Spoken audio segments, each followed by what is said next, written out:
They say New York never sleeps, but sometimes it weeps. The rain that night wasn't just water. It was grief spilling from clouds that had held too much for too long.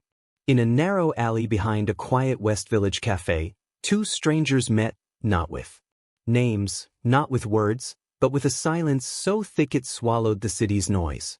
He was in a tuxedo, soaked, slumped by a dumpster, clutching a gold ring like it was the last piece of a life just shattered. She was a waitress. Tired. Taking out the trash. And still, she sat beside him. No questions. No assumptions. Just presence. She reached out and pulled him into a hug, the kind that doesn't ask for anything, the kind that says, you don't have to be okay to be held. And when she walked away, she didn't know that the man she comforted was a billionaire tech mogul who had just been left at the altar in front of 300 guests. She didn't know her act of kindness would make headlines. She didn't know he would find her again, not with a limo, but with a book. But fate? Fate knew exactly what it was doing. If you believe in kindness from strangers, if you believe one moment can change two lives forever, comment, "I'm with you, Mr. Hearthline," below, and click that subscribe button. It helps this video reach more hearts. The rain wasn't letting up. It pressed down on Manhattan with steady insistence, flattening hair, soaking coats, and pooling at the curbs where yellow cabs splashed through. The city was alive. As ever, neon signs reflecting off wet pavement, horns wailing, footsteps rushing. But behind Camden's Book and Brew, the alleyway felt like another world. Nina Caldwell pushed the heavy metal door with her shoulder, carrying a black trash bag in both. The bag sagged from half-filled espresso grinds, crumpled napkins, and discarded presents. She had worked a double shift. Her apron was stained, her hoodie damp, and her curls clung to her cheeks. She wanted nothing more than to dump the trash, clock out, and curl up in her tiny studio with leftover noodles. But then she heard it. A sound that cut through the rain. Not shouting. Not laughter. Not even drunken rambling, which was common enough in the village at night. It was crying. Not soft tears. Not sniffles. But deep, raw sobs.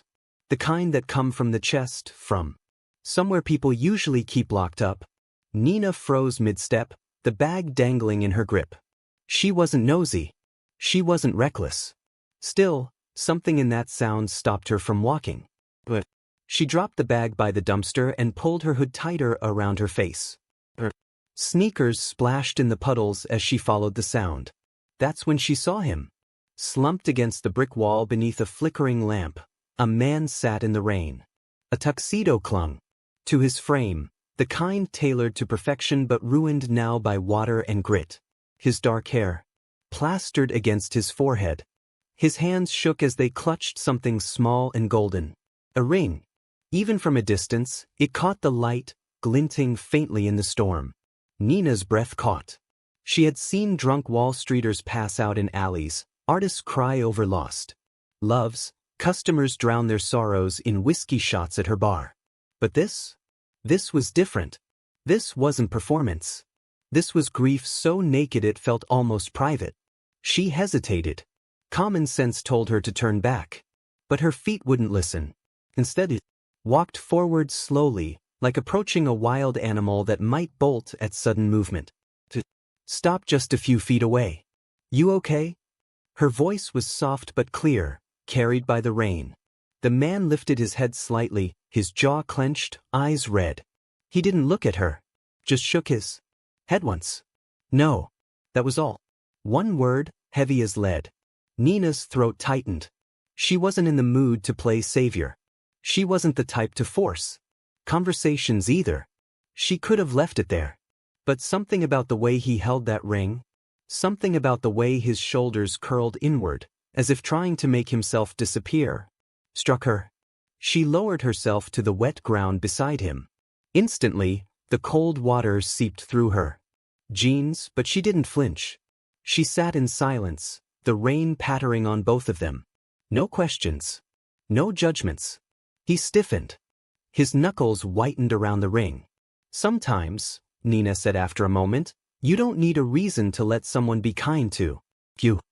For a second, nothing changed. Then, slowly, his shoulders sagged. His breath hitched, tremor escaping his chest. Nina hesitated only a moment before reaching out. Her hand touched his shoulder lightly. He didn't pull away. She leaned in, wrapping her arms around him. The tuxedo was wet silk. Under her hands, clinging to his skin. His body was rigid at first, every muscle resisting the contact, like someone who hadn't been touched in a long time. But then he yielded. Leaned into her embrace, letting out a shudder he couldn't hold back. The city faded. The storm became background noise. All that remained was the weight of a broken man in her arms and the quiet strength she offered without knowing why. She whispered, "I'm just here. That's all." For several long minutes, neither spoke. The only sound was rain striking concrete, the occasional honk from the street, and his uneven breathing as it steadied against her shoulder. Strangers. In an alley. Sharing something beyond explanation. When at last she pulled back, he kept his eyes down, ashamed to meet hers. His hand loosened, and the gold ring slipped from his fingers into the puddle between them. Nina bent forward, picked it up, and without asking, slid it gently into the breast pocket of his soaked jacket. A simple act, as if to say, "Don't lose this, even if you don't know what to do with." She stood then, pulling her hood tighter. No words. No names. No promises. She left him there, walked back toward the cafe door, and didn't look back. The rain fell harder as Nina stepped away, her sneakers splashing in shallow puddles. Her hoodie clung to her back, heavy and soaked, but she didn't care. Her mind was still on the man. Slumped against the wall, tuxedo plastered to his body, grief etched into every line of his face. She told herself not to think about him. New York was full of strangers, each carrying their own disasters. She wasn't supposed to carry his. She was just a waitress and he was just a man. Crying in an alley. That should have been the end of it. But it wasn't. Because that ring, that flash of gold she had tucked into his pocket, stayed with her. When she got back inside Camden's, Jules was humming to herself as she wiped down the counter. The cafe smelled like wet coffee grounds and cinnamon from the last batch of scones. Nina pulled off her apron, hung it on the hook by the door, and rubbed her cold arms. "You good?" Jules asked, raising a brow. "Yeah," Nina lied. "Just tired." She didn't mention the man outside. She didn't mention his soaked tux, his shaking hands, or the way he collapsed into her hug like he'd been holding the world alone. That hug hadn't felt like comfort. It had felt like surrender, hers she couldn't tell. She showered it off later, scrubbing her skin until the water ran hot, but the memory stuck. 3 days passed. Nina worked her shifts, paid her bills, and minded her own. Still little details brought him back. The sight of a wet suit in the window of a dry cleaner, the glint of a ring in the jewelry store down the block, the sound of a stranger's muffled sobs in a subway corner. She tried to brush it off. Tried to remind herself that she didn't even know his name. But her chest tightened each time she thought of his face turned away, eyes red and ashamed, as if kindness was foreign to him. That morning, the bell above the cafe door jingled with its usual cheer. The rush hour crowd had thinned, and Nina was pulling espresso shots when Jules came bursting through the door. Phone in hand, voice pitched high with excitement. "You will not believe this," Jules said, slamming her phone down on the counter. Nina arched a brow. "What now?" "Another celebrity breakup." "Better. Page 6. Jules shoved the screen toward her. "Read it." The headline screamed across the page. "Tech mogul ditched at altar. Billionaire tears on Fifth Avenue." The photo was blurry, clearly taken in a rush. A man in a tuxedo, rain dripping off his hair, slumped near a black car. His hand clenched around a small gold band.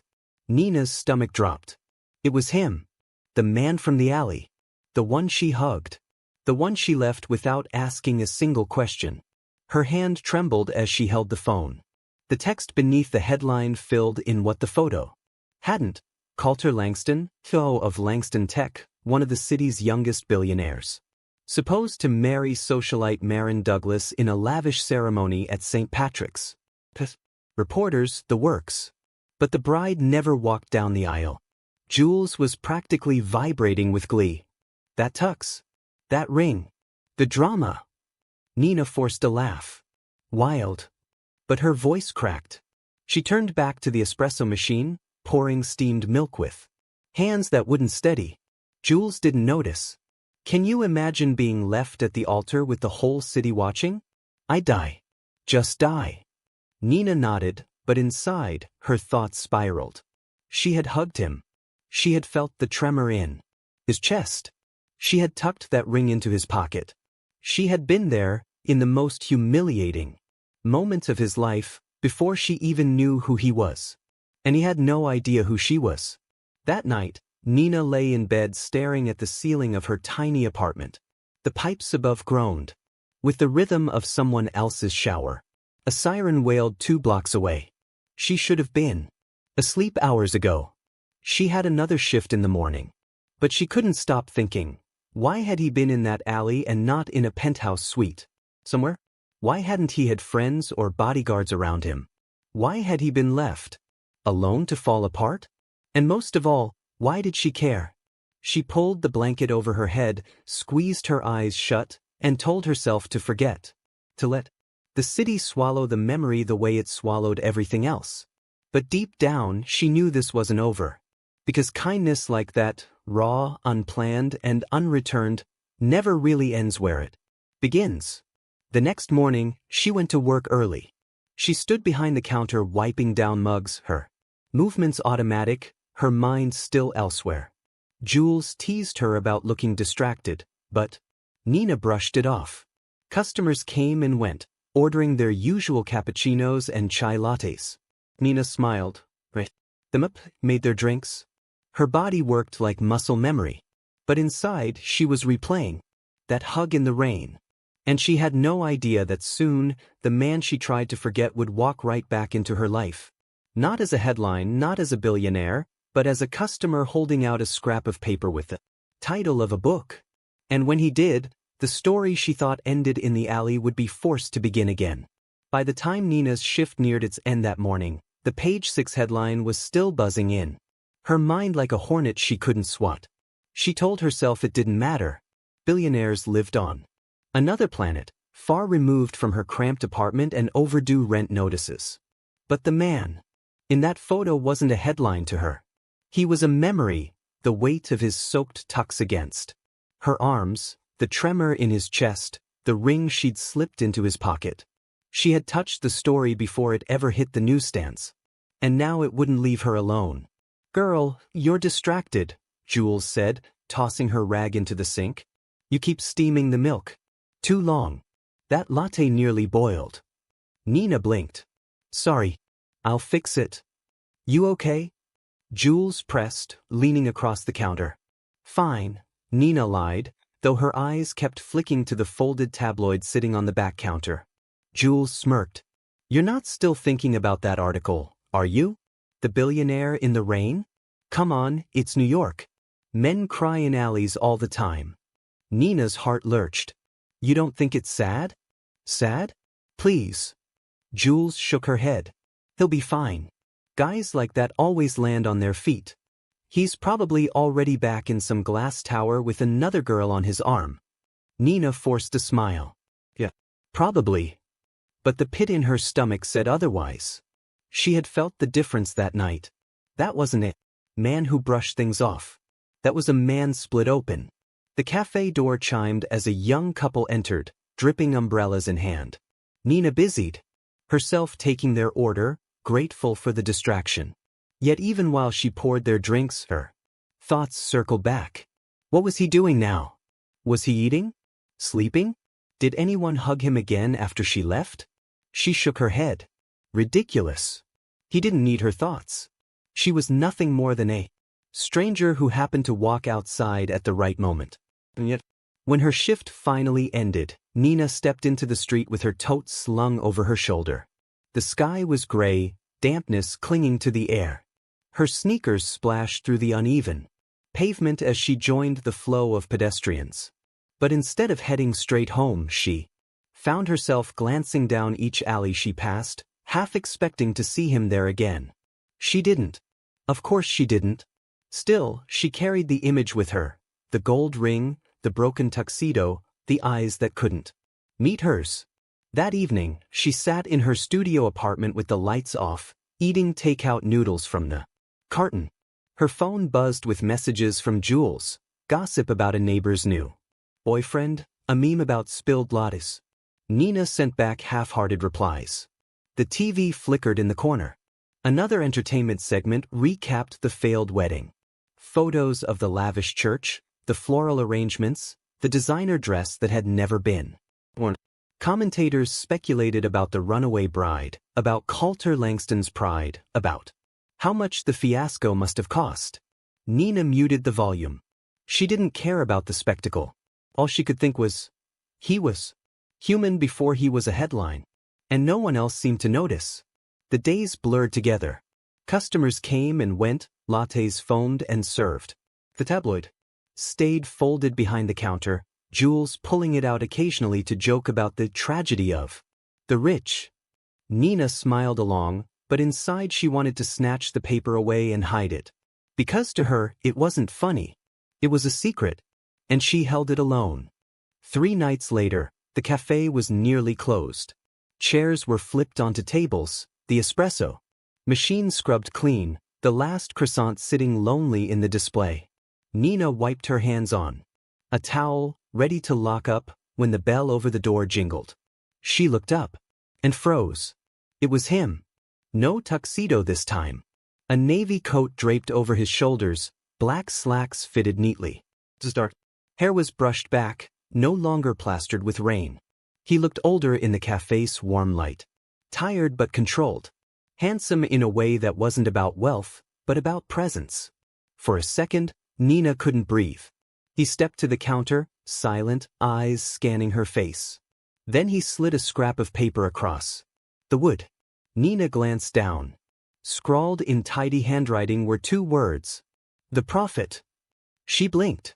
You're looking for this book? He nodded. Do you have it? Her throat tightened. The cafe doubled as a bookshop. She knew the shelves by heart. Knelt behind the counter, pulling out a copy. When she set it on the wood, his fingers brushed hers as he took it. Steady. And then he spoke, voice low, gravel still lingering in it. You, he said, eyes narrowing. You hugged me. Nina's heart slammed against her ribs. She swallowed hard. Yeah. I did. His gaze lingered, studying her like she was a puzzle piece he'd lost. Why? She lifted her chin. You looked like you needed one. He let out a soft, humorless chuckle.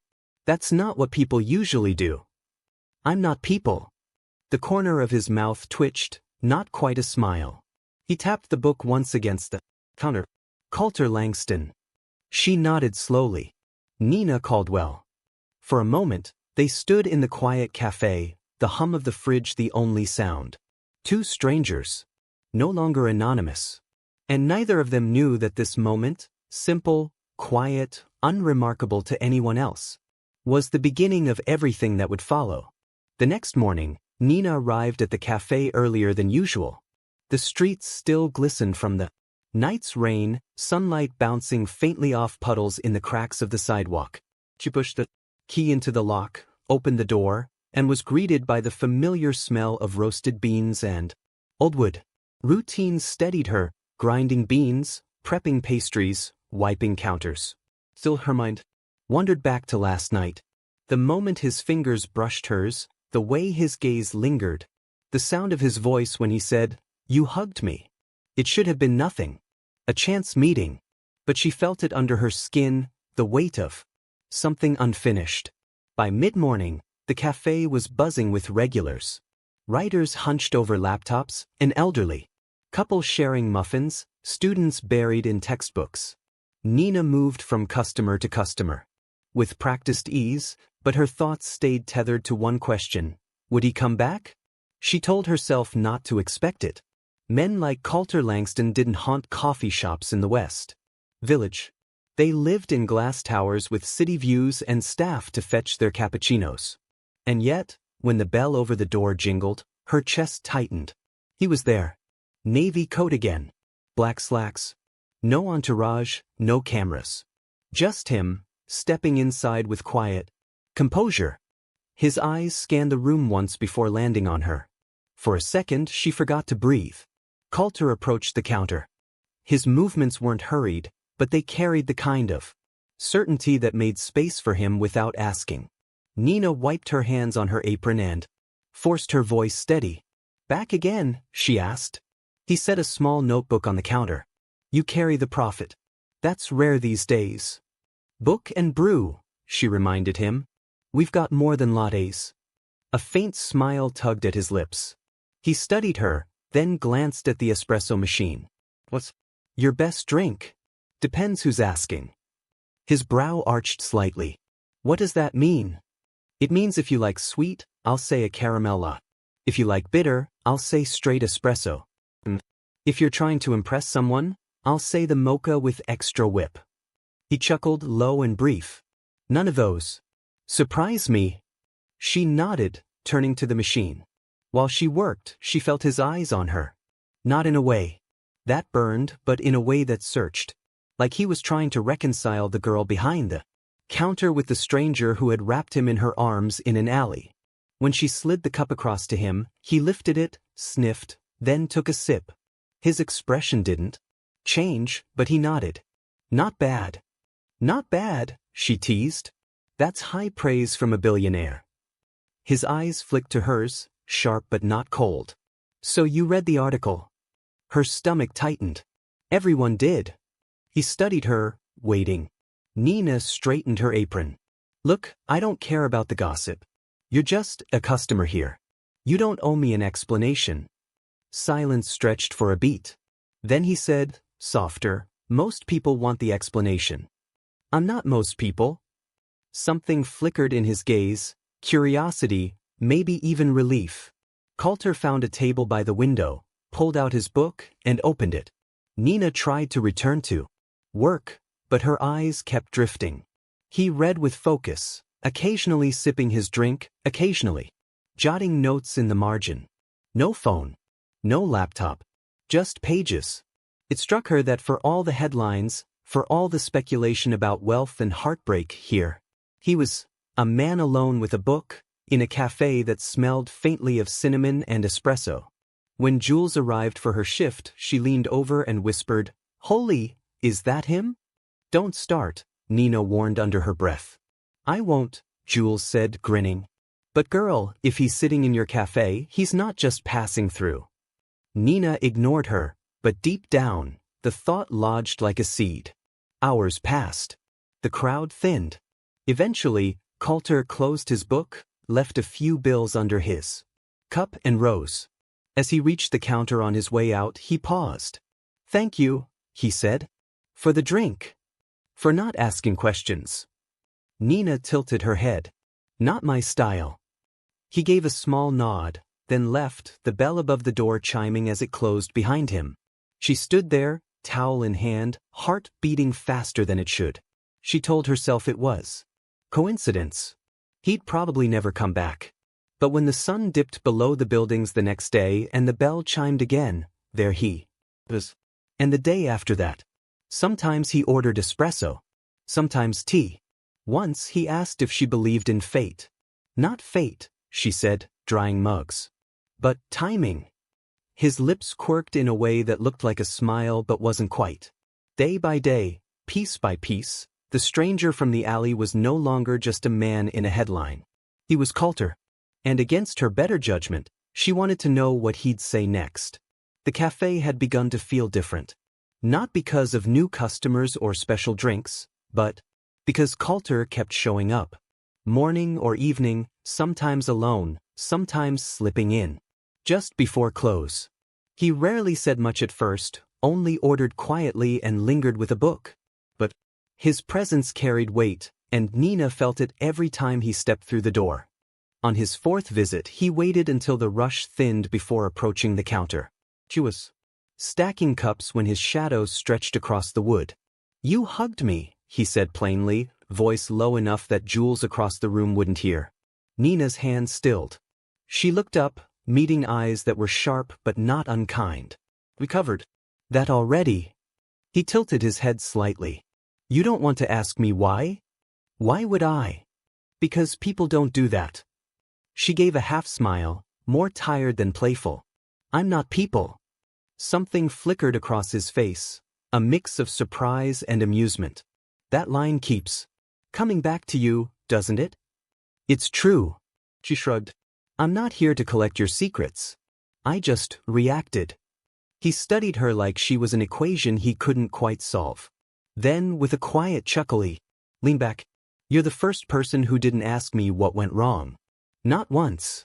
That's because it's none of my business. It's everyone's business, apparently, he said dryly, nodding toward a tabloid left on an empty table. Nina glanced at it, then back at him. Not mine. He returned to his seat by the window. But instead of pulling out a book, he sat there, staring into his cup. His hands tapped lightly against the saucer, restless. For the first time, he looked less like a man composed and more like someone bracing against questions no one should have to answer. Nina walked over after a while, rag in hand. Refill? He looked up. Do I look like I need one? You look like you need something, she replied, meeting his gaze. He smirked faintly. You're direct. Comes with the job. Customers don't have time for riddles when they want caffeine. This time, he did laugh, a soft sound that didn't quite erase the heaviness in his eyes. The next day he came earlier. Sat at the counter instead of the window. She raised a brow as he slid into the stool. Switching it up? Thought I'd try the front row, he said, glancing at the espresso machine. See how the magic happens. Magic? It's just steamed milk and roasted beans. Depends who's making it, he countered. Nina shook her head but poured his drink anyway. He watched closely, chin propped on his. When she slid the cup toward him, he didn't drink right away. Instead, he asked, So, what's your story? My story? You know mine, thanks to half the tabloids in the city. Seems fair I get to know yours. Nina leaned against the counter, arms crossed. Not much to tell. Grew up in Queens. But working since I was 16. Bills don't pay themselves. That's it. That's all you get for free, she said with a wry grin. Coulter sipped his drink, eyes still fixed on her. You're guarded. Says the man who hasn't told me a single thing about himself beyond his name. Touché. He lifted the cup in mock salute. As days bled into each other, their conversations grew. Not dramatic confessions, not long speeches, just fragments exchanged between orders and quiet moments. Books they loved, songs that stuck, childhood memories that crept out unexpectedly. One evening, he asked, Do you ever think about how much of life comes down to timing? Nina paused mid-wipe on the counter. All the time. He nodded, eyes far away. I used to believe everything could be planned, controlled, structured. And now? He glanced at her, his expression unreadable. Now I think I was wrong. Her throat tightened, though she kept her tone even. That's growth. Or regret. Or both. He smiled faintly, then returned to his book. Nina tried to remind herself he was just a customer. A wealthy man passing time in a cafe where she happened to work. But the way he asked questions no one else asked, the way he listened. As if her words carried more weight than she intended, it unsettled her. And yet, she found herself waiting for the bell each day, hoping it would be him. One evening, after closing, she found a napkin folded neatly on the counter where he'd been sitting.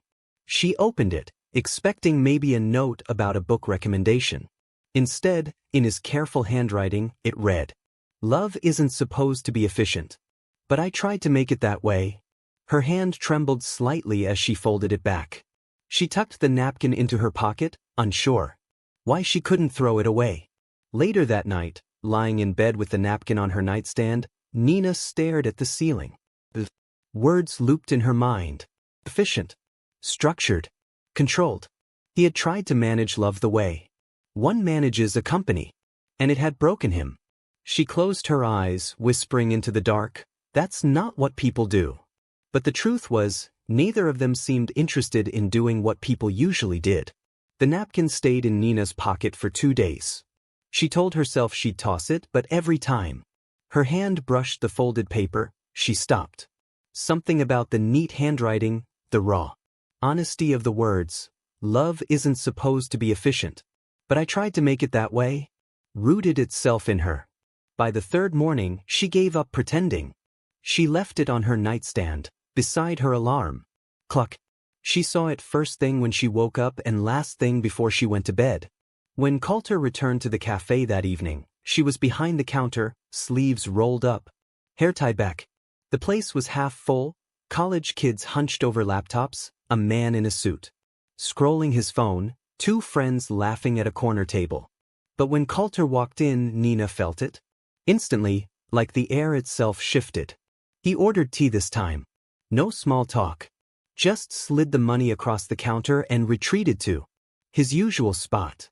Nina carried the mug over, setting it in front of him. "You left something," she said quietly. He looked up, brows pulling together. "What?" She pulled the napkin from her apron pocket and set it down. His face tightened. For a moment, he looked almost embarrassed. Then he gave a dry chuckle. "Didn't mean for you to find that." "Then why leave it?" "Habit. I write things down when I can't say them out loud." Nina slid into the chair across from him without asking permission. "So you couldn't say this out loud?" She tapped the napkin. He leaned back, running a hand along his jaw. "It was my flaw. I treated love like an equation. Thought if I chose the right person on paper, everything else would fall in place. I ignored the fact that feelings don't work that way." Nina studied him quiet. He glanced at her. "You think it's foolish. I think it's human." He held her gaze for a long moment. "And what about you? Do you believe in love?" She exhaled slowly. "I believe in moments. Sometimes they build into something bigger. Sometimes they don't. But you can't force them." A silence stretched between them, not uncomfortable but weighted. The bell above the door jingled. A group of customers came in, breaking the moment. Nina stood, smoothing her apron. "Enjoy your tea." But as she walked back to the counter, she felt his eyes on her. The next day, Coulter returned again. This time, the cafe was quiet, the lull between morning and evening rush. He sat at the counter instead of the window, setting his book down but not opening it. "You always read?" Nina asked as she wiped the counter. "It helps me think," he said. "Or stop thinking." "Which one do you need more of?" He smirked. "Depends on the day." She set a cup in front of him. "On the house." He lifted it, sipping slowly. Then, setting it down, he said, "You know, you're different." Nina arched a brow. "That's vague." "I mean it." He leaned in slightly. "Most people either pity me or pry. You do neither. Maybe I'm just better at pretending." His lips twitched. "You're not. You don't fake things." She tried not to smile, but heat rose in her cheeks. As the days turned into weeks, their exchanges deepened. They spoke of small things, favorite childhood books, songs they listened to when no one else was around, the food they missed when they were sick. But sometimes, without warning, the talk turned heavier. "I built my company because I hated chaos," Coulter admitted one night. "Every part of my life was structured. I thought if I had enough control, nothing could break me." "And then?" Nina prompted. "And then the one thing I couldn't control broke me anyway." Nina said nothing, letting the words hang. Sometimes silence was kinder than advice. One evening, as she closed the register, she found him waiting by the door. "Walk with me," he. She hesitated. She didn't usually blur lines with customers. But Coulter wasn't just a customer anymore. They walked through the damp streets, the glow of street lamps reflecting off slick pavement. Neither spoke for several blocks. Finally, he broke the silence. "You hugged me that night without knowing who I was. Why?" She glanced at him. "Because you needed it. That's all." He nodded slowly. "That moment, it's the only thing that kept me from collapsing completely." She swallowed hard, unsure how to respond. He stopped walking, turning to her. You hugged me like you already knew me. Her chest tightened. Maybe I did. For the first time, his expression softened fully, no walls, no composure. Just a man stripped of everything but honesty. And for Nina, it was enough. That night, when she crawled into bed, she unfolded the napkin again. She whispered the words out loud, as if testing them against her own truth. Love isn't supposed to be efficient. And for the first time in years, she wondered if maybe, just maybe, she was ready to find out what it was supposed to be. It had been nearly 2 weeks since the alley. 2 weeks since the tuxedoed stranger became Coulter Langston, the billionaire who now sat almost daily in Nina's cafe. Their conversations had shifted from cautious to curious, from guarded to genuine. Still, Nina kept a line drawn in her mind. Customer and waitress, nothing more. At least she tried. One Thursday evening, just before closing, Coulter lingered near the counter long after his cup was empty. Nina wiped down tables, pretending not to notice his hesitation. Finally, he cleared his throat. Have dinner with me, he said. The rags stilled in her hand. She turned, eyebrows lifting. That was direct. I don't believe in wasting time. She leaned against the counter. You've been left at the altar, in case you forgot. Don't you think? Jumping to dinner dates is reckless. His mouth quirked. Or maybe just honest. She shook her head.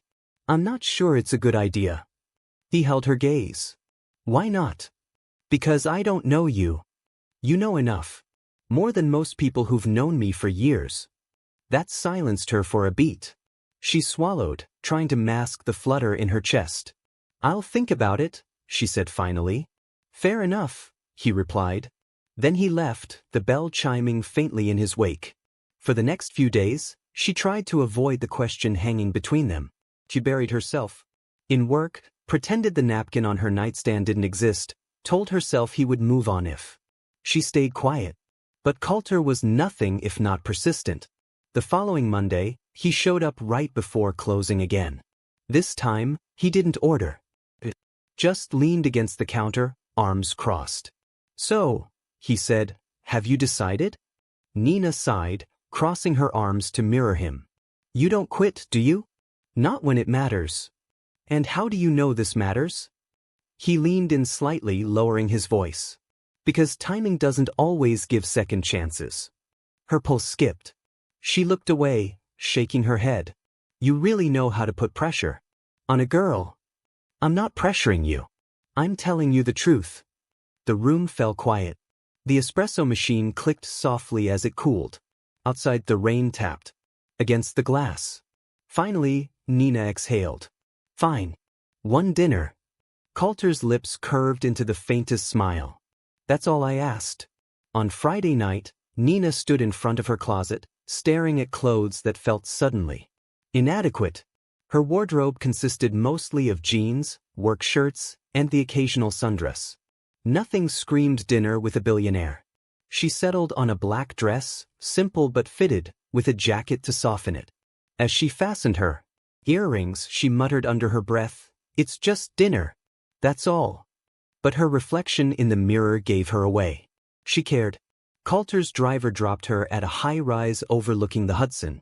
The building's glass exterior shimmered with reflections of city lights. The doorman greeted her by name, clearly briefed, and escorted her to the private elevator. By the time she reached the penthouse, her nerves buzzed. The doors slid open to reveal Coulter waiting in a navy suit, no tie, sleeves rolled back casually. "You clean up well," she said before she could stop herself. He smirked. "You're not so bad yourself." His penthouse wasn't what she expected.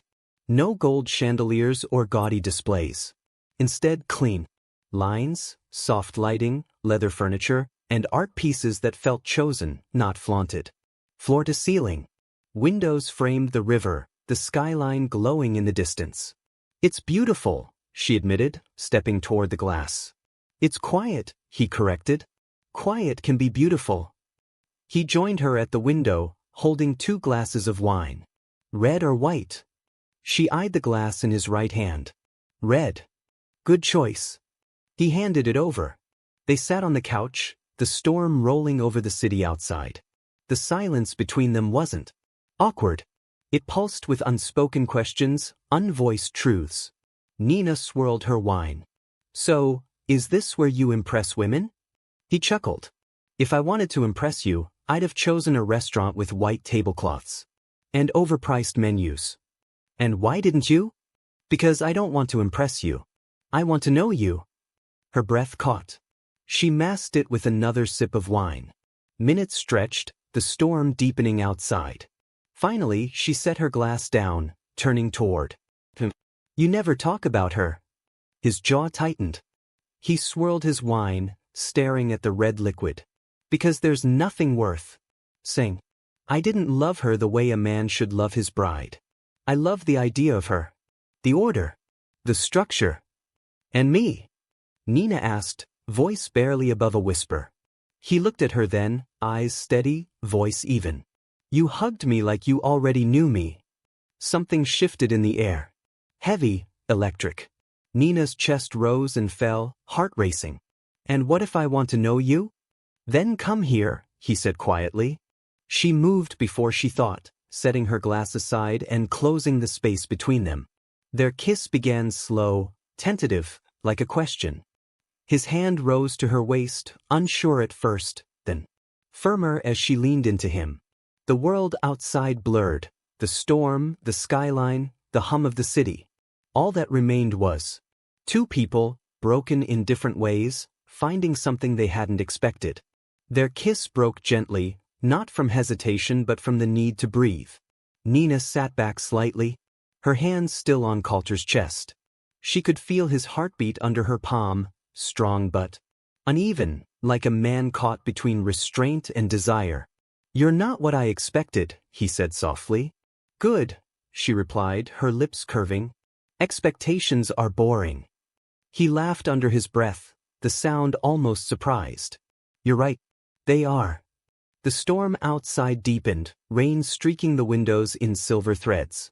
Coulter stood, moving to the shelves near the wall. He picked up a leather-bound book, turning it in his hands.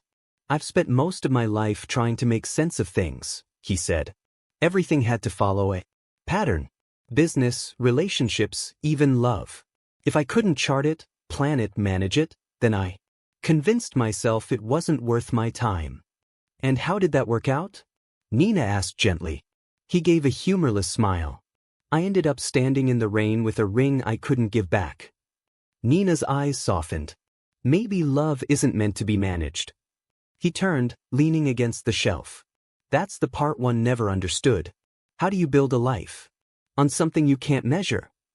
She shrugged lightly. You don't measure it. You feel it. You live it. He tilted his head, studying her. You make it sound easy. It's not, she admitted.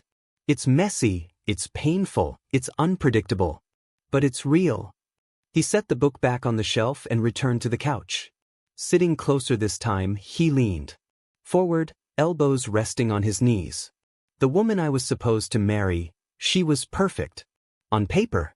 Her family background, her education, the way she looked standing beside me in photos. She fit the image. The structure. I thought if I aligned the right pieces, happiness would follow. But happiness isn't a business deal, Nina said quietly. No, he looked down at his hands. It isn't.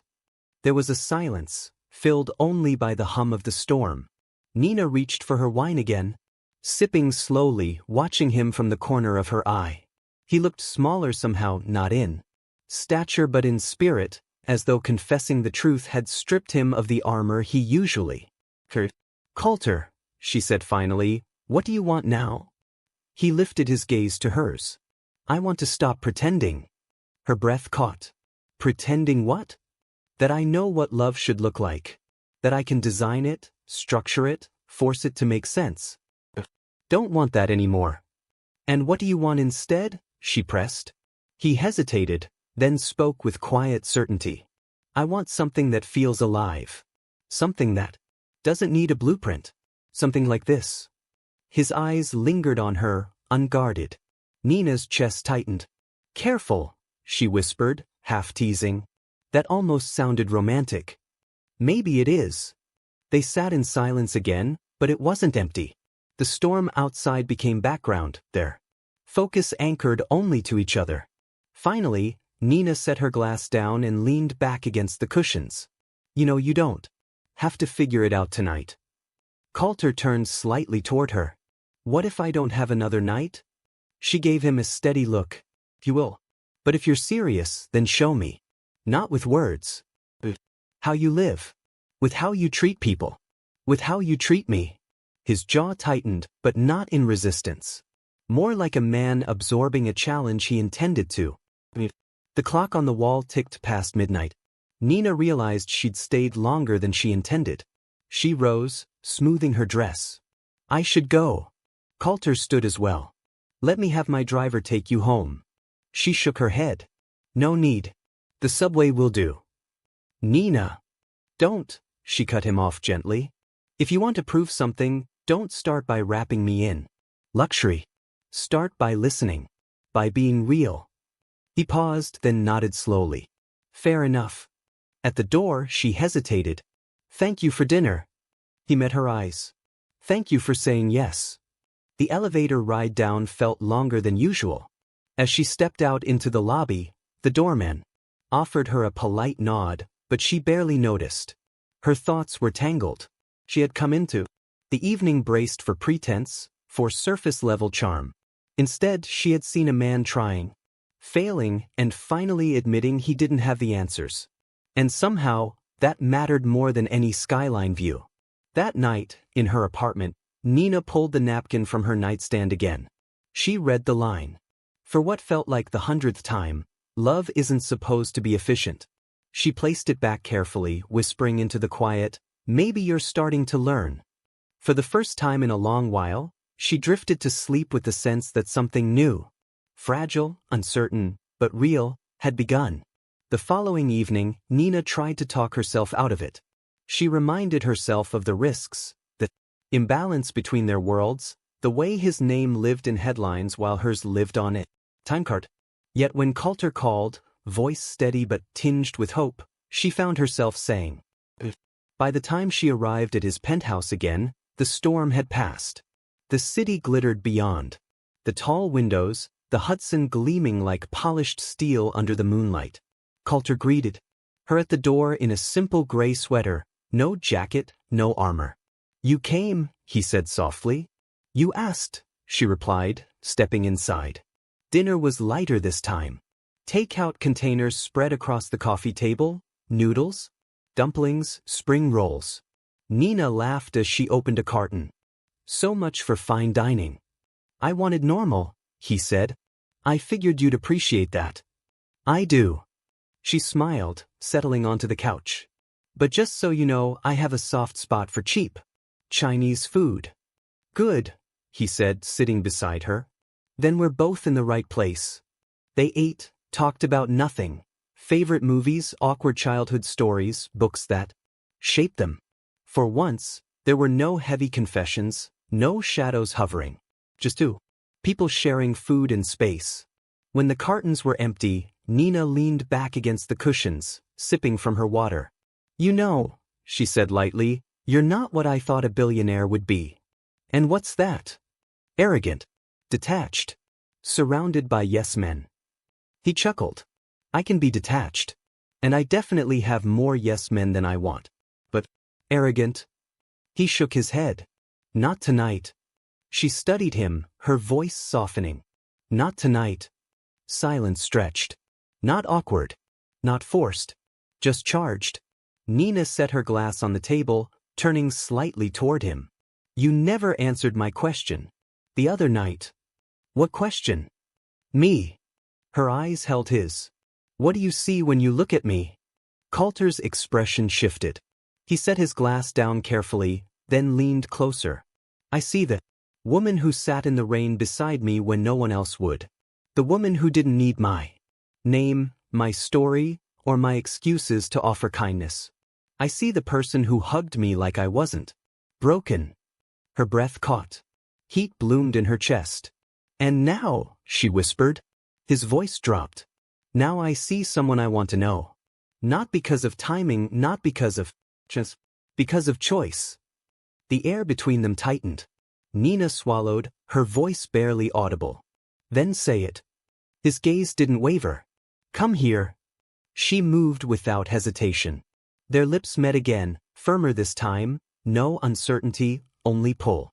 The hands found her waist, her fingers curling into the fabric of his sweater.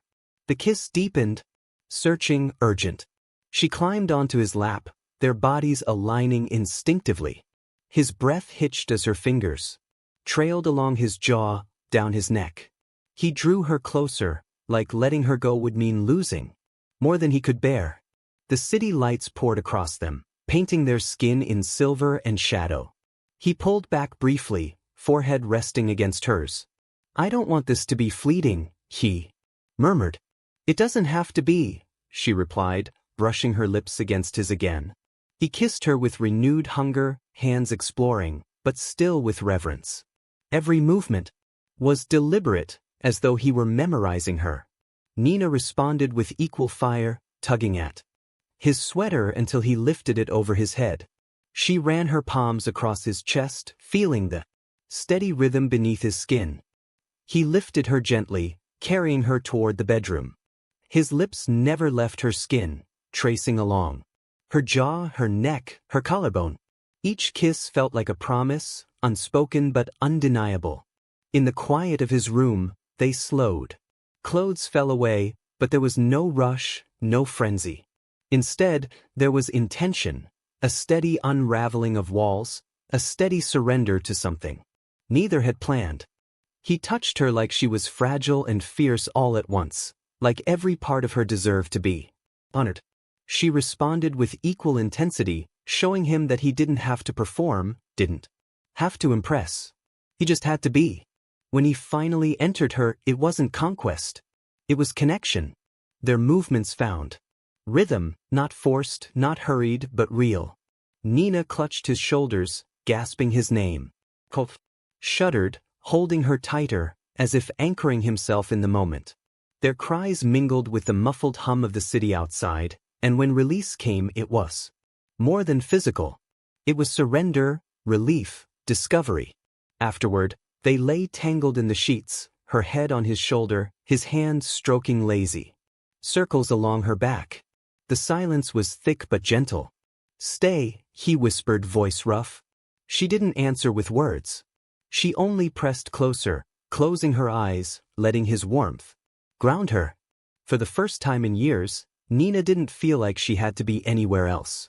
The invitation had arrived in a crisp white envelope sealed with a silver crest.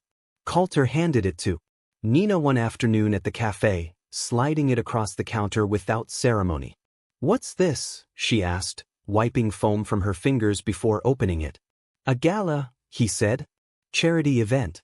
My company sponsors it every year.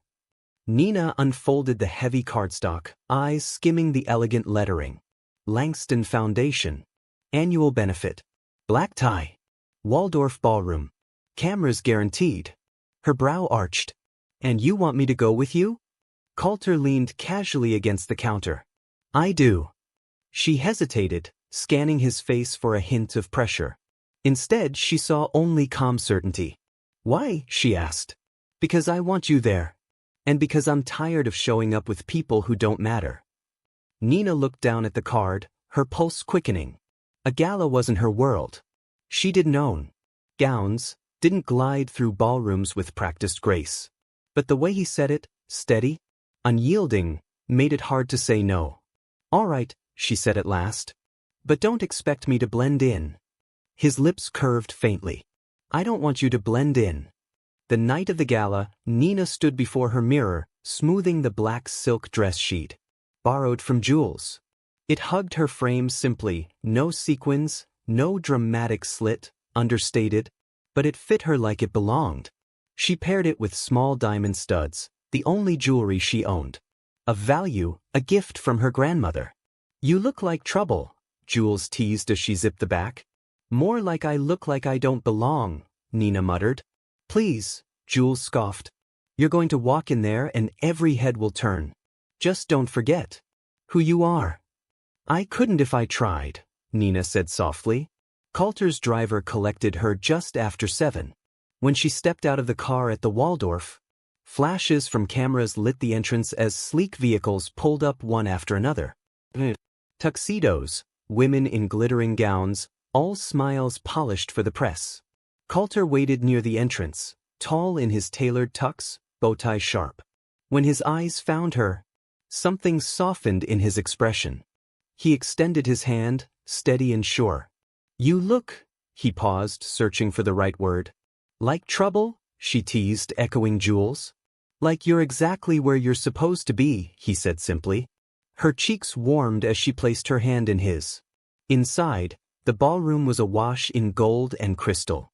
Chandeliers glimmered above, violins played softly in the corner, and waiters in white jackets weaved through the crowd with trays of food. Coulter guided her through the throng with an ease that spoke of years of practice. People turned to greet him, offering handshakes, smiles, quick remarks. But his attention never strayed far from her. His hand rested at the small of her back, steady, grounding. Nina, for her part, felt the weight of eyes. Some curious, some assessing, some outright skeptical. Whispers floated behind manicured hands as she passed. She kept her chin high, refusing to shrink. At the bar, Coulter leaned close. Ignore them. I am, she said, though her chest tightened. You're with me. That's enough. They mingled, sipping champagne, talking quietly between introductions. A few bold guests tried to draw Nina into conversation, asking where she was from, what she did. Some answered plainly, Queens, Waitress, Cafe on West 10th. The bluntness disarmed some, unsettled others. Coulter only smiled, as if each honest word made her presence stronger. As the evening stretched, the orchestra shifted into a livelier piece, and couples drifted onto the dance floor. Coulter turned to her, offering his hand. Dance with me. Nina laughed nervously. I'm not sure I remember how. Then let me remind you. He led her onto the floor, guiding her with quiet confidence. His hand at her waist, hers resting in they found a rhythm. She relaxed into the movement, surprised at how natural it felt. You're staring, she murmured as his gaze lingered. I can't help it. Her lips curved. Flattery suits you. It's not flattery. It's fact. For a moment, Nina forgot the eyes, the whispers, the wealth surrounding them. It was just the 2 of them, spinning gently under the chandeliers, the music carrying them. But then she felt it. A shift. A chill slicing through the warmth. Across the ballroom, a woman had entered. Tall, blonde, striking in a silver gown. Her heels clicked sharply against the marble as she moved, each step deliberate, eyes locked on Coulter. Nina felt his body stiffen beneath her touch. His hand, steady all evening, faltered just slightly at her waist. Who is she? Nina asked quietly. Coulter's jaw tightened. Marin. The name landed heavy. The bride who never walked down the aisle. Nina's pulse quickened. She stepped back slightly, but Coulter held firm. Keep dancing, he murmured. Coulter. Not here. Not now. But it was too late. The past had arrived in heels and silver silk, and it was walking straight toward them. The music swelled around them, violins climbing, couples laughing as they twirled. But for Nina, the ballroom dimmed. Her focus locked on the woman gliding closer, Marin Douglas. Her silver gown shimmered under the chandeliers, each step punctuated with the confidence of someone who had owned every room she entered. Nina's hand tightened in Coulter's. She's coming this way, she whispered. I see her, he murmured, his tone flat but taut. Do you want to leave? No, his grip firmed at her waist. I won't run from her. Marin reached them within seconds, her perfume crisp and cutting through the champagne air. She smiled, not warm, not soft, but polished. Coulter, she said smoothly. May I have a word? Nina felt his body stiffen beside her. For a moment he didn't answer. Then he nodded once. So, Marin. Her gaze flicked briefly to Nina, eyes narrowing in quick assessment, before returning to Coulter. It's important. Nina stepped back, her chest tight. It's fine, she said quietly. Go. Coulter hesitated, his jaw flexing, then released her hand gently. I'll be right back. They moved a few paces away, toward the edge of the dance floor where the shadows of tall drapes offered a sliver of privacy. Still, from where she stood, Nina could see them. Marin leaned in close, her hand brushing Coulter's sleeve, sliding deliberately to his arm. Wasn't affectionate, it was possession or maybe performance. Either way, it made Nina's stomach churn. Coulter didn't recoil. He didn't pull back. He froze. His eyes narrowed slightly, lips pressed thin. But his body stayed rooted. Nina's pulse hammered. She couldn't hear the words, but she could read the body language. Marin tilted her head, lips moving quickly, urgently. Her hand lingered, nails grazing his cuff. Coulter's shoulders tensed, but he remained still. That pause, that fraction of a second where he didn't move, seared into Nina. Jules' voice echoed in her head, "Don't forget who you are." And who was she? A waitress in borrowed silk, standing in a ballroom where she didn't belong, watching a man she was just beginning to trust hesitate under the touch of the woman who had left him humiliated before the entire city. Heat rose in her chest, sharp and painful. She swallowed hard, forcing her face into composure. Around her, laughter bubbled, glasses clinked, music soared. No one else noticed the tiny storm unraveling in the corner. Nina did. And it was enough. Coulter finally lifted Marin's hand from his arm, setting it aside gently but firmly. His lips moved. Words Nina couldn't hear but saw in the finality of his expression. Marin's face flickered with frustration before she smoothed it into practiced elegance. But by then, Nina had already made her choice. She set her empty glass on a passing tray, squared her shoulders, and walked out of the ballroom without a word. The city air hit her like a slap. Cool, sharp, filled with the echo of horns and distant traffic. Her heels clicked against the marble steps as she descended quickly, clutching her jacket around her shoulders. She flagged a cab, slid inside, and shut the door before the driver could even ask where. West Village, she said, voice tight. The car pulled away from the glittering lights of the Waldorf.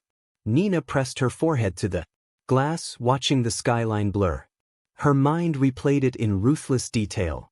Marin's hand, Coulter's pause, the silence that said too. Maybe he didn't want Marin back. Maybe he had no feelings left for her. But that pause, hesitation, felt like betrayal all the same. Because when someone touches you like they still have a claim, you either move or you don't. And Coulter hadn't.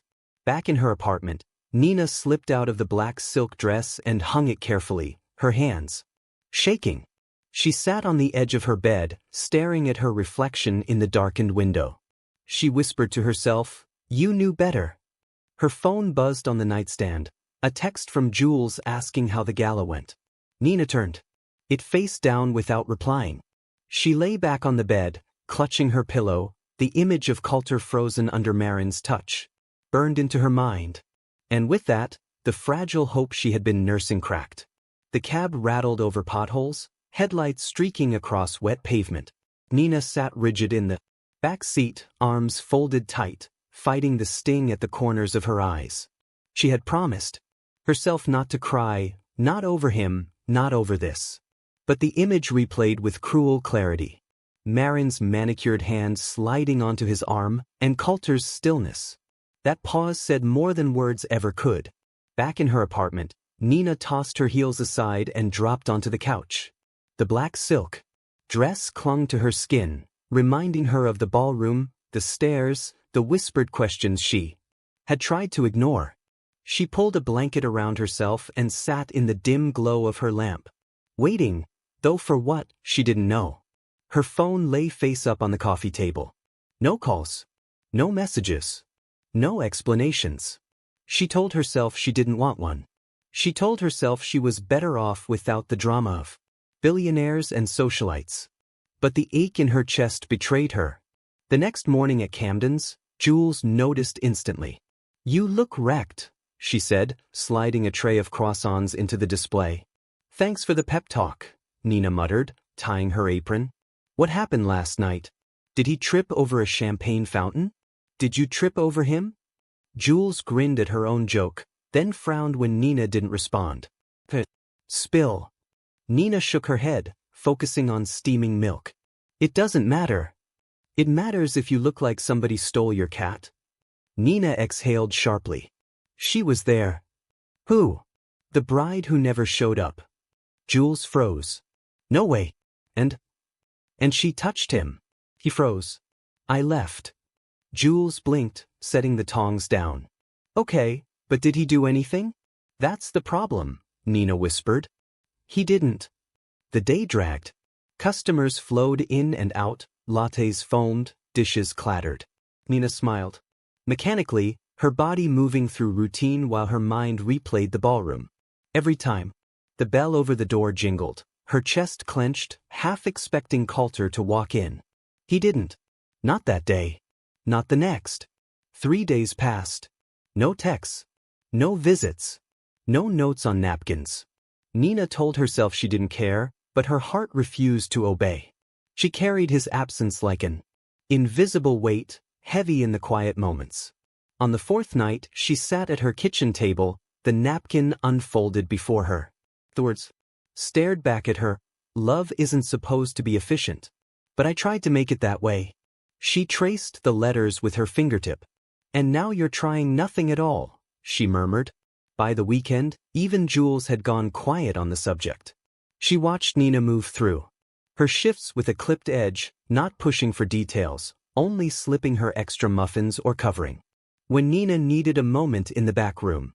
"You'll figure it out," Jules said finally, late one night as they locked up. "But don't waste yourself waiting. If he wants you, he knows where to find you." Nina forced a small smile. "Yeah." But in her heart, doubt gnawed. On Sunday morning, rain returned, pattering against the cafe windows. Nina stood behind the counter, arms folded, watching droplets race each other down the glass. The city bustled. Outside, umbrellas bobbing, taxis honking, life moving on as if her world hadn't paused. She thought of Coulter in his penthouse, overlooking the Hudson, surrounded by silence. Did he think of her? Did he regret the pause that had broken her trust? Or had he already slipped back into the orbit of polished women like Marin, where she had never belonged? The questions burned, but the answers didn't come. And for now, there were no calls. No words. Only absence. That night, in bed, Nina finally let the tears come. Not loud, not dramatic, just quiet streams. That soaked her pillow as she whispered to herself, "You knew better." But knowing better didn't make it hurt less.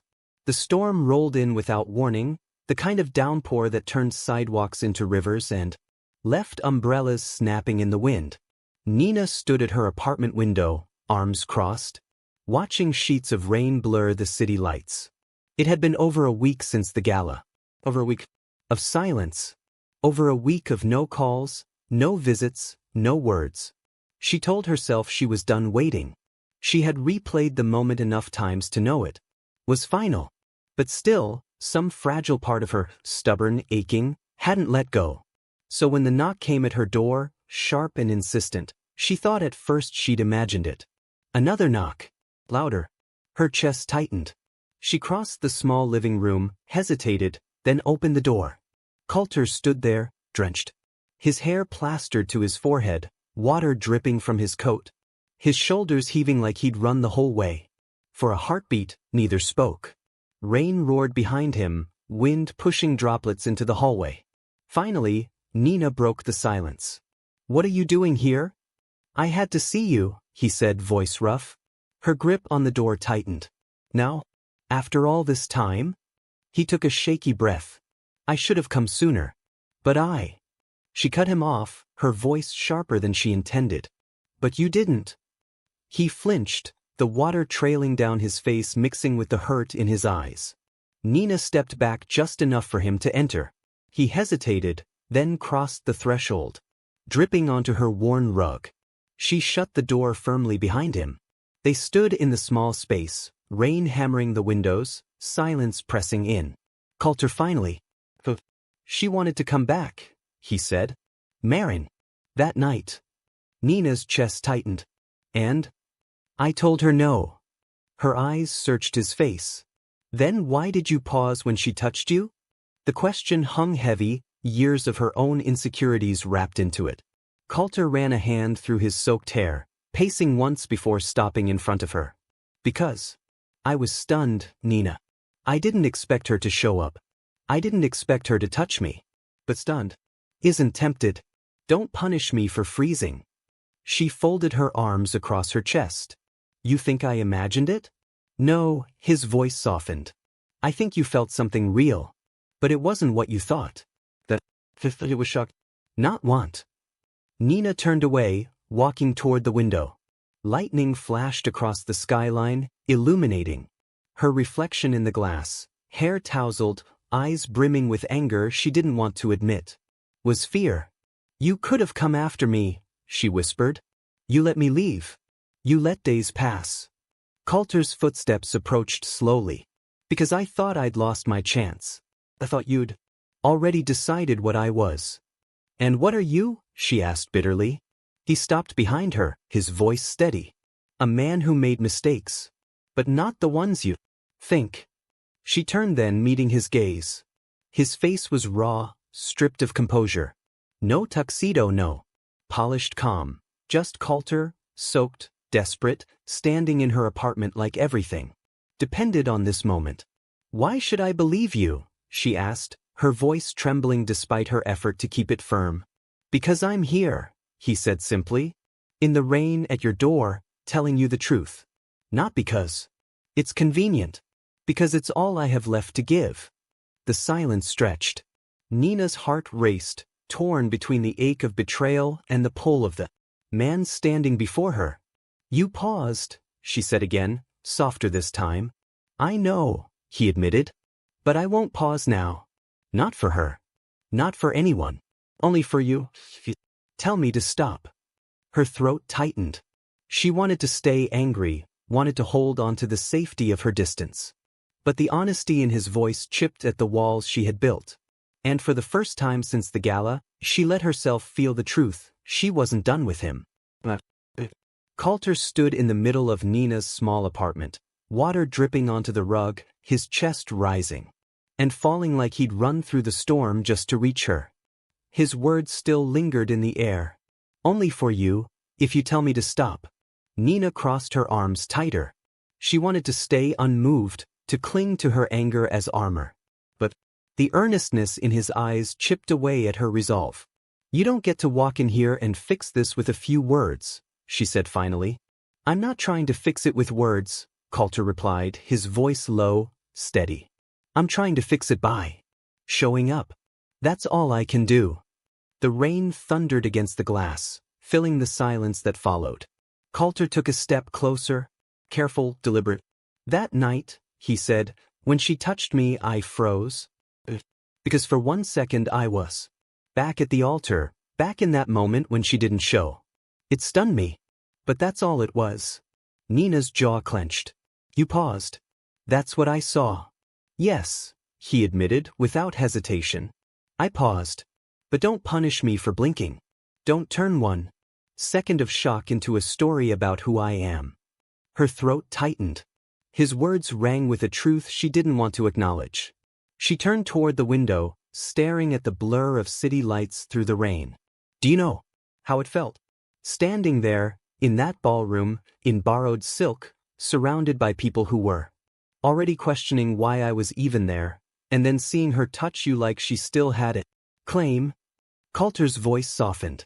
And do you know how it felt, seeing you walk away while I was still trying to find words to end it with her? Nina spun around, eyes flashing.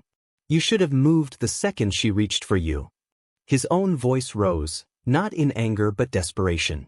You're right. I should have. But I didn't. And I can't change that moment. All I can do is stand here now and tell you it meant nothing. It means nothing. The fight drained from her shoulders, leaving only exhaustion. She sat on the edge of the couch, burying her face in her hands.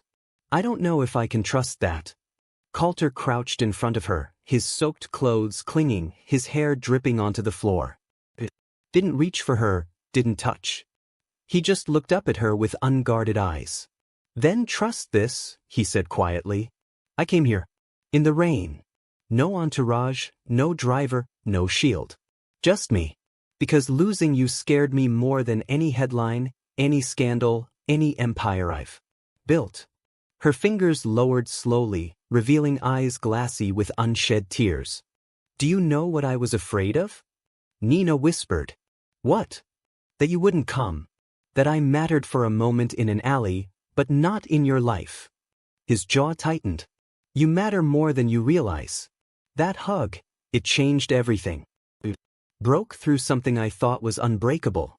And I've been terrified ever since because I don't know how to do this without ruining it. Nina searched his face. His confession was raw, unpolished, stripped of the careful logic he usually carried. She shook her head slightly. You can't just say things like that and expect me to. I'm not expecting anything, he cut in. I'm asking you to let me try. Asking you to give me the chance to show you that my pause doesn't define me. The room stilled. The rain softened to a steady rhythm outside, less a storm now and more a lullaby. Nina's shoulders slumped. She wanted to resist, wanted to protect herself. But the man kneeling in front of her wasn't the composed billionaire from the tabloids. He was the broken stranger from the alley, the one who had clutched a ring like it was the last piece of himself. And she remembered what she had said that night. Sometimes, you don't need a reason to let someone be kind to you. Maybe now, it was his turn to ask for kindness. She exhaled shakily. Coulter. He leaned forward slightly, searching her eyes. Say the word and I'll leave. But if you don't, I'll stay. And I'll prove this isn't just a moment. It's real. Her heart pounded. She wanted to tell him to leave, to make the choice simple. But the truth was written in the ache of her chest. She didn't want him gone. Slowly she reached out, her hand brushing against his. His eyes closed briefly, relief flashing across his face. Stay, she whispered. Coulter rose, pulling her gently into his arms. She didn't resist. She leaned into him, feeling the damp chill of his coat give way to the warmth of his body beneath. For the first time since the gala, she allowed herself to believe that maybe, just maybe, this wasn't the end. The moment stretched, quiet but charged. Coulter's arms around her felt different now, desperate like the alley, not polished like the gala. This embrace carried rawness, apology, and something unspoken that pressed against her heart. Nina didn't resist. She let herself lean into him, her cheek against his chest, listening to the uneven rhythm of his breath. For a long while, neither spoke. The rain softened against the window, fading from storm to steady whisper. Finally, she pulled back just enough to meet his eyes. You can't just show up like this every time you're scared. I didn't come because I was scared, Coulter said, voice low. I came because I couldn't stay away any longer. Her lips parted, but she didn't argue. He brushed damp curls from her cheek, his fingers lingering. That hug in the alley, it wasn't just kindness. It was recognition. You saw me when I couldn't see myself. Coulter, she began, but he shook his head gently. Let me finish. I've spent years building walls, keeping everything controlled. But when you touched me that night, the walls cracked. And when you left me at that ballroom, I realized I couldn't bear losing you too. Her throat tightened. She searched his face, looking for pretense, for performance. There was none. Then prove it, she whispered. Not with words. With how you love. The air between them shifted. He leaned down, kissing her softly at first, tentative as though asking permission. She answered with a hand at the back of his neck, pulling him closer. The kiss deepened, slow but certain, each movement deliberate, careful, reverent. Clothes fell away not in urgency but in patience. His hands moved across her skin like memorization, not conquest. Every brush of his lips along her collarbone, every press of his fingers at her waist carried intention, not lust alone, but devotion building from fracture. Nina gasped softly, her body arching toward him. Coulter paused, resting his forehead against hers. "Tell me to stop and I will." She shook her head, her voice husky. "Don't stop." They moved together in unison, guided by need but framed in tenderness. When he entered her, it wasn't the rush of hunger they'd shared before. It was slower, deeper, every motion like an oath. Nina clutched at him, her breath catching with each thrust, the world beyond her apartment falling away. Her name slipped from his lips like a prayer, and when she cried out his, he buried his face in her neck, shuddering. When release finally came, it wasn't frantic, it was profound. A letting go, a claiming discovery. Afterward, they lay tangled in sheets, their bodies slick with warmth, their breaths slowly returning to rhythm. Coulter traced light circles along her shoulder, his voice barely above a whisper. "This feels different," he said. Nina shifted to face him, her palm resting against his chest. "Because it is." He studied her, eyes softer than she'd ever seen them. "I've been with people before. But never like this. Never where it felt sacred." Her heart clenched at the word. She reached for his hand, lacing her fingers with his. "Maybe that's because you finally stopped trying to control it." He kissed her knuckles. "Maybe it's because of you." They fell into silence again, but this time it wasn't heavy. It was peaceful. The storm outside had passed, leaving only the hum of the city and the quiet promise of something new taking root. Nina closed her eyes, letting the weight of him beside her soothe the ache she had carried since the gala. For the first time in days, she believed they had a chance. Fragile, imperfect, but real. In the early hours, Coulter stirred, brushing her hair back. "Stay," he whispered again though. Sleep had already pulled her under. And she did. 6 months later, the city moved through its usual rhythm, taxis honking, street vendors calling out, tourists snapping photos on sidewalks. But on the corner of 14th Street, something new had risen, a glass front building, warm light spilling from inside, the name the Caldwell Center etched into the stone above its doors. Inside, shelves stretched from wall to wall, stacked with books free for anyone to take. They smelled of roasted beans and fresh pages. In one corner, baristas poured coffee for neighbors who couldn't pay, no questions asked. Across the room, a mural of bright colors spread across the wall, painted by local artists who had been given a space to create without cost. And in the middle of it all, moving with practiced ease, was Nina. She carried a tray of mugs back to the counter, her black apron smudged with flour. But unlike the cafe in the West Village, this place felt different. Larger, fuller, alive. She greeted people by name, laughed with kids who sprawled on the beanbags in the reading nook, and guided volunteers setting up an evening poetry circle. To everyone else, she was the manager of the Caldwell Center, the woman who made sure everything ran with heart.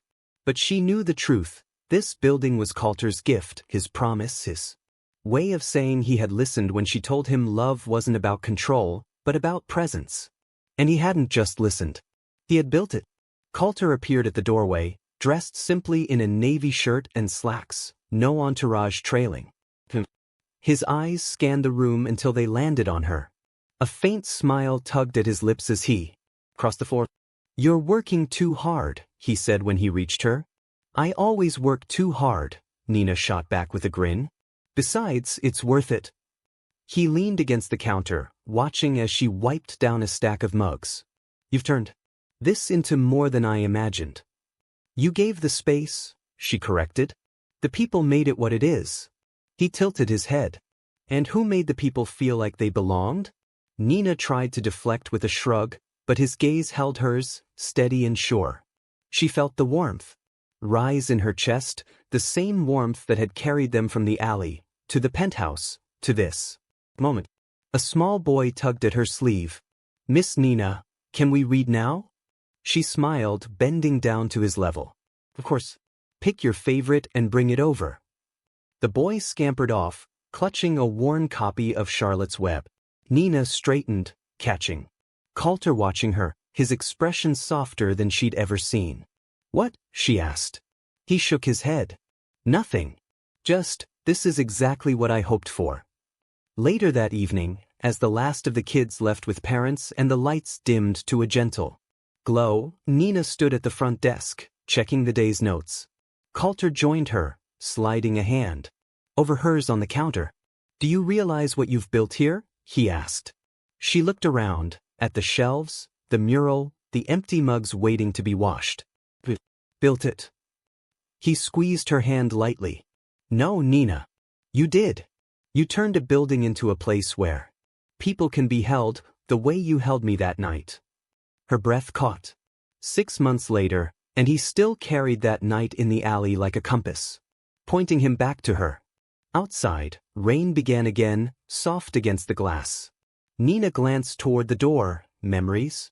Rushing back, a tuxedo, a gold ring, a broken man. She never could have guessed it would lead here, to a space filled with life, with hope, with second chances. She turned back to Coulter, her voice steady but tender. "You know what this really is?" "What?" he asked. "A reminder that sometimes all it takes is one hug in the rain." The evening crowd had faded, leaving the Caldwell Center quieter than usual.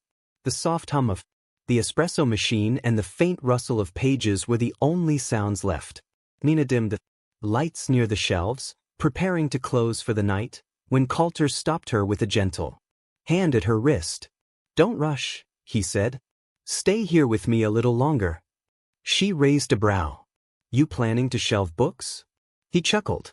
"I think you've got that under control. I just want a moment without the world watching." They walked together through the empty rows, past shelves lined with books donated from strangers who believed in the vision. At the far end, near the mural, Coulter stopped. The mural showed a woman in a raincoat embracing a man under a flickering street lamp, their forms painted in deep blues and golds. Around them, bright colors swirled into the shapes of children. Reading, neighbors laughing, strangers meeting. Nina's steps slowed. "You never told me who designed this." Coulter's lips curved faintly. "I did." Her eyes widened. "You." "I sketched it. An artist brought it to life." He looked at her, his voice soft. "It started with us, Nina. But it had to end with more than us. That's what this place is, proof that one act of kindness can ripple outward." Nina touched the painted figures, her fingertips grazing the outline of the embrace. "Turned a hug into a building." "You turned a man into something human again," he countered. They sat down on the bench beneath the mural. For a while, neither spoke. Rain pattered softly against the windows, echoing the night they first met. Finally, Coulter broke the silence. "Do you ever think about how different things could have been if you just walked past me that night?" "All the time," Nina admitted. "I almost did." "What stopped you?" She met his gaze. "The sound. The way you were crying. It wasn't just sadness. It was like something inside you had been ripped out. And I knew I couldn't leave you there." He swallowed hard, eyes flicking away. "The hug. I didn't realize how much I needed it until it happened. No one had touched me without expectation in years. Not family. Not friends. Not even her." Nina laid her hand over his. "That's what makes it sacred. You didn't ask. I didn't explain. Just this." The rain outside grew heavier, a steady rhythm against the glass. Coulter shifted closer, his hand threading with hers. "You saved me that night. I just hugged you." He shook his head. "No. You reminded me I was still someone worth holding." Her throat tightened. "Coulter." He turned, cupping her cheek. "Don't ever underestimate what you did. Without that hug, there would be no us. No center. No second chance. Just a man drowning in his own silence." Nina leaned into his touch, her voice trembling. "And without you, I'd still be serving lattes and pretending I was content with smallness. You gave me a place to build something bigger than myself." They kissed then, not with urgency but with depth, a seal on the words they hadn't said aloud. Until now. His lips were warm, steady, familiar. Her body melted into his, the rain outside, amplifying the intimacy within. When they broke apart, Coulter rested his forehead against hers. One hug in the rain changed everything. Nina smiled faintly. And it still does. The front door creaked open, startling them. A teenage girl peeked in, her hoodie soaked through. She hesitated, clutching a dripping backpack. "We're closed," Nina began gently, but Coulter raised a hand. "No, we're not." He stood, approaching the girl with a reassuring smile. "Come in. You look like you need a place to be warm." The girl shuffled inside, eyes darting nervously around. Nina hurried to the counter, pouring a cup of hot chocolate and sliding it across. "Here," she said softly. "No charge." The girl's eyes filled with relief. "Thank you." As she settled into a chair, curling around the cup, Nina caught Coulter's gaze. His expression said everything. This was the purpose, the reason, the proof. When the girl finally left, warmer and steadier than she arrived, Coulter returned to Nina's side. "That's it," he whispered. "That's the whole story. A hug given, a hug received, and the ripple never stops." Nina rested her head against his shoulder. "Then let's keep it going." Coulter and Nina never needed to announce what they were. There were no staged photos, no magazine interviews, no carefully crafted statements. They walked together through the city like they always had, quietly. A billionaire and a waitress on paper, but in practice, two people who had learned to build something real in a world that thrived on pretense. No performance. Just rhythm. The Caldwell Center had been open for 6 months when a young journalist from a local blog wandered in. He wasn't flashy, just a kid with a notepad and a curious look. He ordered a coffee, watched the bustle for a while, and finally approached the counter where Nina was pouring refills. "Excuse me," he said, pushing his glasses up nervously. "Can I ask you something?" Nina smiled. "Sure." He glanced around as if making sure no one was listening. "Is it true? What they say, that this place exists because of a hug?" Nina froze for a moment, the pot still in her hand. She glanced over at Coulter, who was shelving books with a group of volunteers. He caught her eye and gave the faintest nod, a signal that said, "Tell it if you want. It's yours to share." She set the pot down and leaned against the counter. "Yes," she said softly. "That's true." The journalist blinked. "Really? Just a hug?" Her eyes softened, drifting toward the mural at the back wall, the one of two figures under a rain-soaked lamp. Not just a hug. It was a moment. A choice. He needed it and I gave it. And everything that followed grew out of that. The young man scribbled quickly, then asked, "And now it's all this?" He gestured around it. The books, the cafe, the laughter drifting from the poetry corner. Nina's lips curved. "Now it's all this. Because sometimes the smallest act is the one that changes everything." Later that night, after closing, Nina and Coulter lingered in the quiet space. The chairs were stacked, the lights dimmed, the city's hum faint through the glass doors. Coulter walked over, slipping his arm around her shoulders. "You told the truth," he murmured. "I did. And you didn't dress it up." "Why would I?" she asked, leaning against him. "It's not about spectacle. It's about rhythm." He pressed a kiss to her temple. "Exactly." They strolled through the empty rows, past the mural, past the counter where strangers became family, until they reached the front doors. Outside, rain had started again, not harsh, not storming, just steady. Coulter reached for the umbrella, but Nina shook her head. "Leave it. Let's walk." So they stepped into the rain together, hand in hand, their strides matching naturally. Cameras. No audience. No need for anyone to understand. Because their story was never about performance. It was about rhythm. And so, a hug in the rain became more than comfort. It became a beginning. Nina and Coulter didn't need headlines or crowds or performances. They built something real. A rhythm between two people, and a place where strangers could find warmth when the world felt cold. Sometimes, the smallest act of kindness leaves the deepest mark. Now it's your turn. Do you believe one hug can change a life? Comment below. I believe in kindness, so more people can carry this message forward. And if this story touched you, don't leave without clicking subscribe to join our community. Here at Mr Hearthline Stories, your likes, comments, and shares tell YouTube this story matters and help it reach someone who may need this reminder tonight. Because love isn't performance, it's rhythm, and rhythm begins with us.